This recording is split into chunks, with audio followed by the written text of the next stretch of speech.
para que puedan aprender, puedan pues escuchar las orientaciones de este gran profesional que nos acompaña hoy en día, para que vean qué relación existe entre lo que es la vascularidad, la angiología y la urología. Muy buenos días, doctor Francisco, gracias por la invitación, los micrófonos son suyos. Muy buenos días, doctor Pablo Mateo, Roberto, buenos días a todos los amigos radio oyente.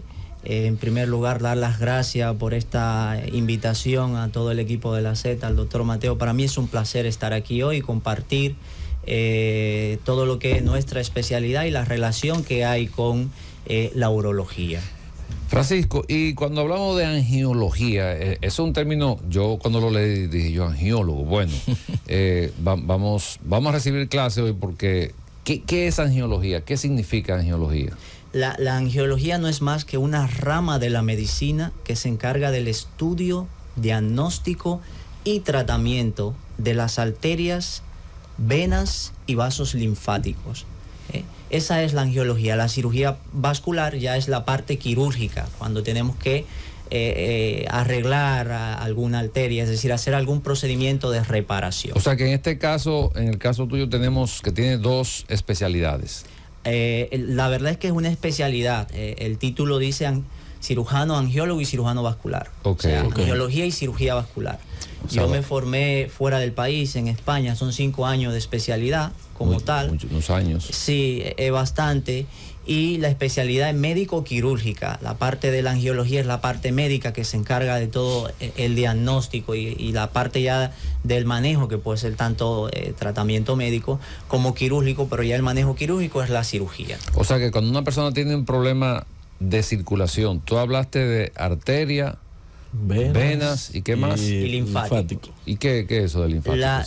Es el gran desconocido, así le llamamos, porque muchas personas desconocen de esta parte, la circulación linfática, y es muy importante porque es la que se encarga del traslado de nutrientes y productos del metabolismo de desecho del cuerpo, y aparte de eso hace contacto a lo largo de su trayecto con los ganglios, que todos sabemos que los ganglios forman parte del sistema de defensa del cuerpo. Por eso cuando tenemos alguna patología, alguna enfermedad, podemos ver una inflamación de estos ganglios, avisándonos de que hay algo por ahí. O sea, ¿sabe que muchas veces encontramos pacientes desorientados porque tienen una condición de salud, pero no saben dónde van a asistir y de hecho a mí me pasa con frecuencia de pacientes que por ejemplo van a mi consulta por una condición y resulta que no soy yo el especialista que debe verlo, debo referirlo. Entonces, en ese sentido, ¿qué paciente que tenga una condición de salud debe visitar un angiólogo, un cirujano vascular? Porque nuestros radioyentes, nuestra meta cada lunes en este programa es pues llevar orientación a la ciudadanía, que es la finalidad de la Z, y mantener a la población informada. ¿Qué paciente debe ir a un angiólogo? O sea, ¿con qué tipo de condición un paciente dice, bueno, yo no voy a ir donde el doctor Mateo, que es urólogo, yo tengo que ir donde el doctor Francisco, que es angiólogo y cirujano vascular? ¿Qué tipo de paciente debe visitar un angiólogo? La especialidad es bastante extensa porque abarca todas las arterias y venas, y los linfáticos también, pero sobre todo las arterias y venas, excepto el corazón, porque lo maneja el cirujano cardíaco, y los vasos intracraneales, porque lo maneja el neurocirujano.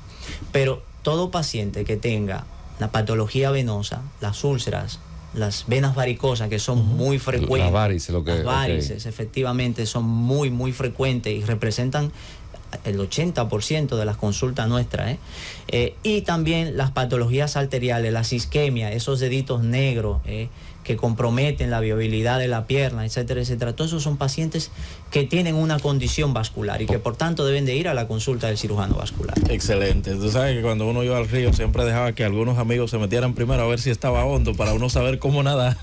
El tema es bastante profundo. Mencionaste 3 elementos sumamente importantes y me gustaría saber si estos 3 elementos son los que forman el sistema, diríamos, circulatorio. Mencionaste las venas, el linfático y las arterias. ¿Eso constituyen el sistema? Los dos primeros, las arterias y las venas, son lo que constituyen el sistema circulatorio. Es un circuito cerrado. La sangre sale del corazón a través de las arterias para llevar sangre rica en oxígeno a todos los órganos, a todos los tejidos. Y luego regresa al corazón esa sangre pobre en oxígeno a través de las venas, es decir, que las venas tienen función de retorno para llegar al corazón, pasar al pulmón, oxigenarse y volver otra vez a través de las arterias a distribuirse nuevamente en el cuerpo. Por eso es un circuito cerrado.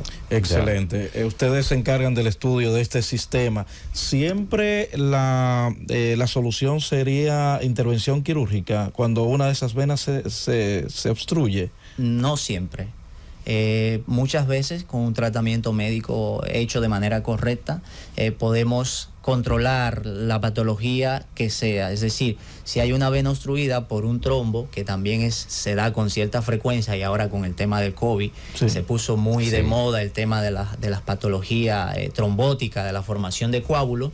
Si se da un evento de eso, de que se forma un coágulo dentro de una vena, eso podemos tratarlo con medicamentos. Y habitualmente la evolución es buena y favorable y se puede solucionar el problema. Si se da el coágulo dentro de una arteria, entonces es diferente. Es diferente porque tenemos un problema isquémico. Donde quiera que se tapa una arteria, se produce un infarto. ¿Qué es isquemia? ¿Qué significa? Isquemia es la falta de oxígeno. Cuando un tejido se queda con falta de oxígeno, se produce un evento isquémico, y ese evento isquémico termina infartando el tejido, es decir, el tejido se muere. Eso, por ejemplo, lo usamos cuando decimos que le dio un infarto o le dio un ACV, como decimos normalmente. Ahí eso es una isquemia. Correcto, es porque se tapó una arteria. Si fue un infarto en el corazón, porque se tapó una arteria de la que lleva sangre al corazón, una coronaria. Si fue un ACV, porque se tapó una arteria de la que lleva la sangre a la cabeza. Ya.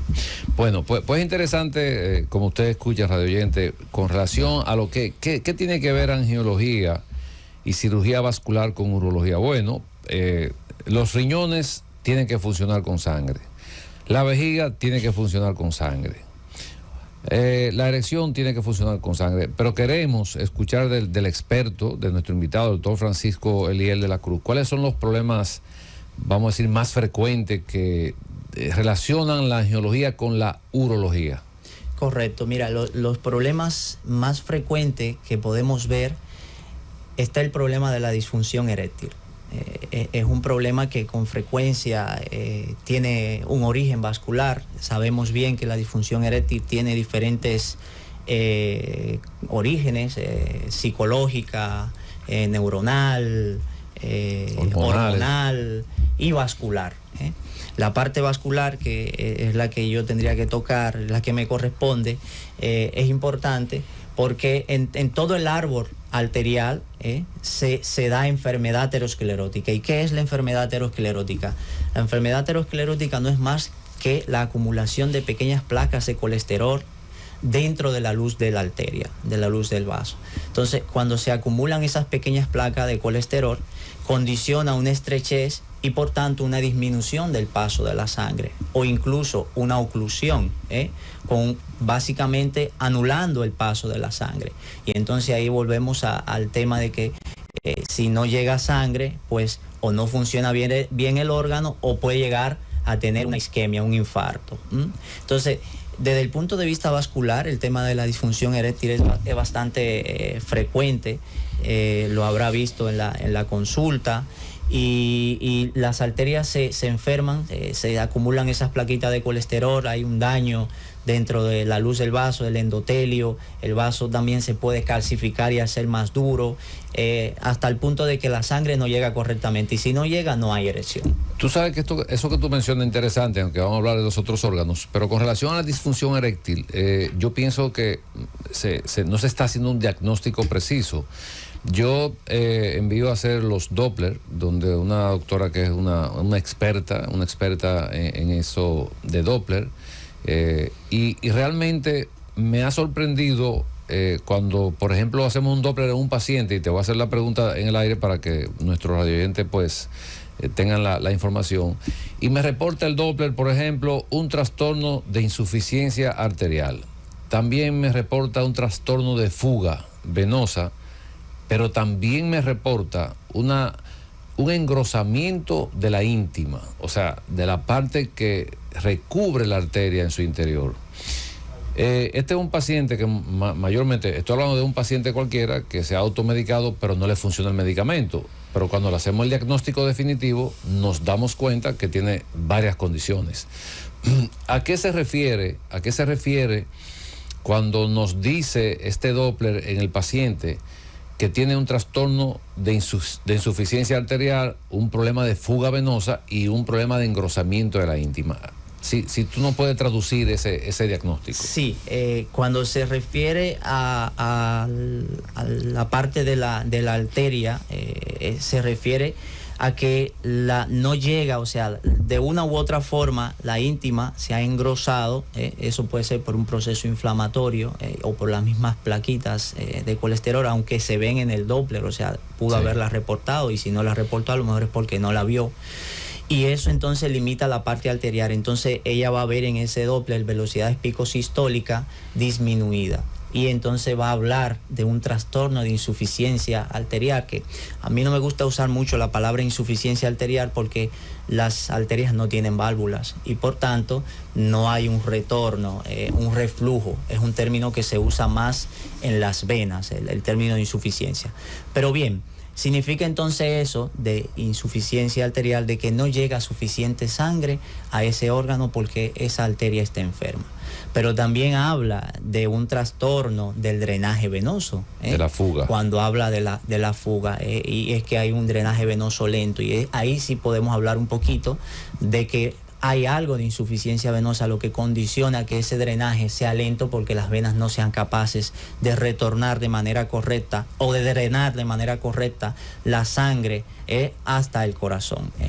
Y había otra parte que decía... Sí, el engrosamiento. De la íntima, que me imagino, pero tú nos vas a dar luz en este sentido, que cuando hay engrosamiento de la íntima, pues se pierde un poco lo que es la distensibilidad del vaso. O elasticidad. O sea, en este caso no va a haber la facilidad del paso de la cantidad de sangre suficiente que necesita el órgano. Es correcto, sí, se da por la propia condición de enfermedad de la arteria, por procesos inflamatorios del endotelio. Y entonces termina engrosándose. Siempre he escuchado que la salud es prevención. ¿Cómo un individuo podría darse cuenta que una arteria o una vena se está obstruyendo, doctor? Para estar, ¿cómo le podría decir?, a tiempo en el médico. Esa es una excelente pregunta.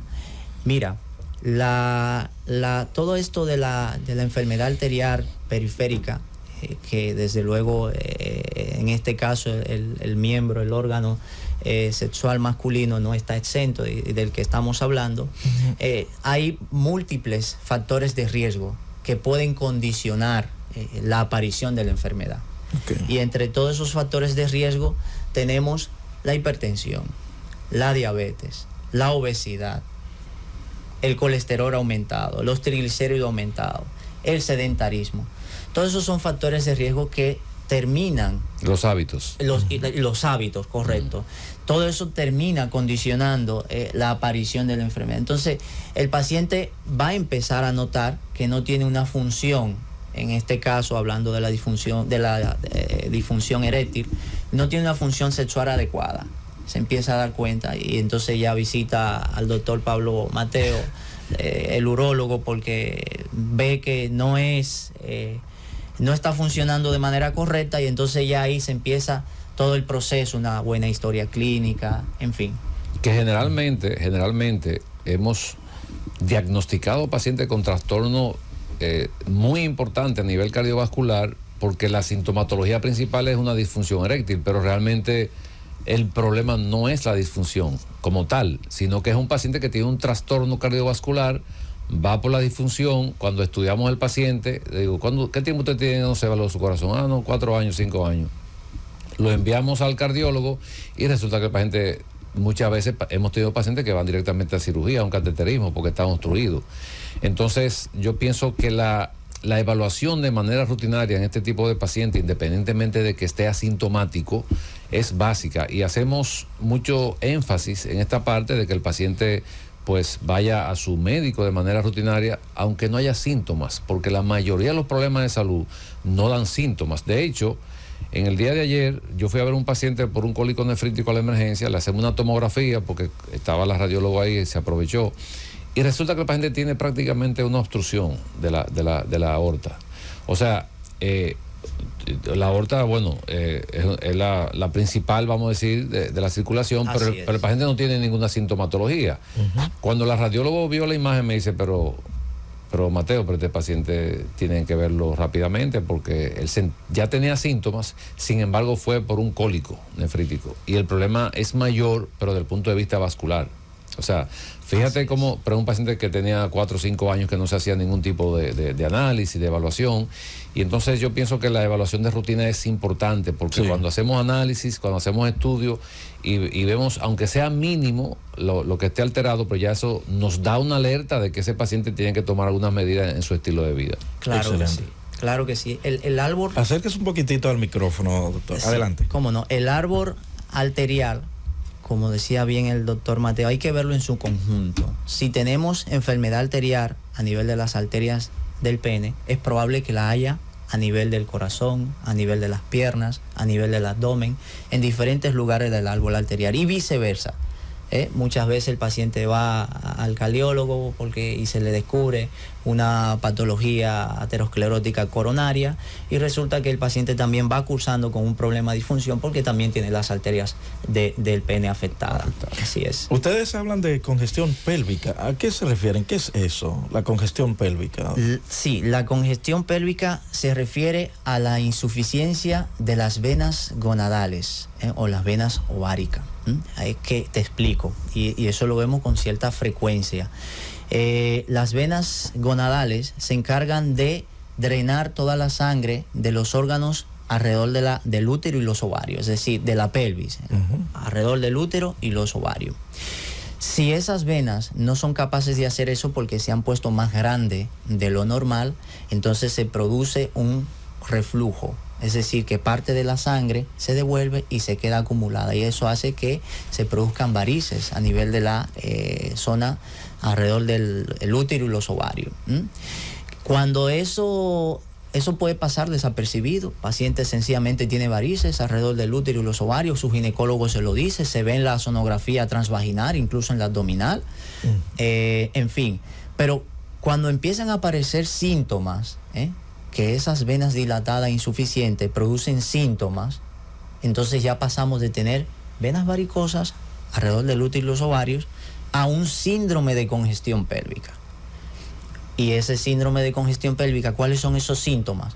Un dolor abdominal en bajo vientre, dispareunia, muy importante porque es patognomónico. La dispareunia es el dolor con la relación sexual. Okay. El acto sexual es un acto concebido para tener placer, no dolor. Entonces, si usted tiene un acto sexual incómodo, doloroso, que incluso la mujer llega a tener hasta temor de tener un acto sexual y causa problemas en la pareja, lo vemos. Entonces, estos síntomas ya se llaman síndrome de congestión pélvica y debe de tratarse. ¿Y cómo se diagnostica un síndrome de congestión pélvica? Lo más importante es la historia clínica. Esos síntomas que mencionaba, la dispareunia, el dolor en bajo vientre, hay dismenorrea, que es un dolor más intenso de lo habitual con la menstruación, puede haber incluso problemas de infección de orina, entre otras cosas. Entonces la historia clínica, una buena sonografía transvaginal. ¿Con una sonografía es suficiente para hacer una...? Se puede, sí, si está bien hecha se puede hacer un buen diagnóstico, sí. Y ya finalmente, pero ya esto lo dejamos para cuando vamos a hacer un procedimiento endovascular con la idea de tratarlo, mandamos a hacer entonces una angiotomografía para hacer una planificación del procedimiento. Bueno, lo que ustedes acaban de decir, honestamente digo, estoy aprendiendo porque estamos. La pregunta que hace Roberto de congestión pélvica y que produce dispareunia, que es la molestia o el dolor o la incomodidad de tener una actividad sexual. Si yo recibo una paciente con esas características, con infección de orina, la estudio, sospecho que tiene una congestión pélvica, esa paciente yo debo referirla al vascular para investigarla. Clarísimamente. Muy interesante porque me imagino que en este momento tenemos que tener algún radio oyente o alguna radio oyente que tenga esta condición y probablemente no ha investigado esa parte. Así o sea, es. yo creo que es un punto muy interesante, Roberto, la pregunta que tú has hecho, porque esto nos va a dar luz de muchas pacientes que probablemente no tienen el diagnóstico, y por esta pregunta que tú acabas de hacer, probablemente vamos a llegar a un diagnóstico y a un tratamiento. Vámonos a una pausa, regreso, continuamos en esta interesante conversación en la receta médica de la Z.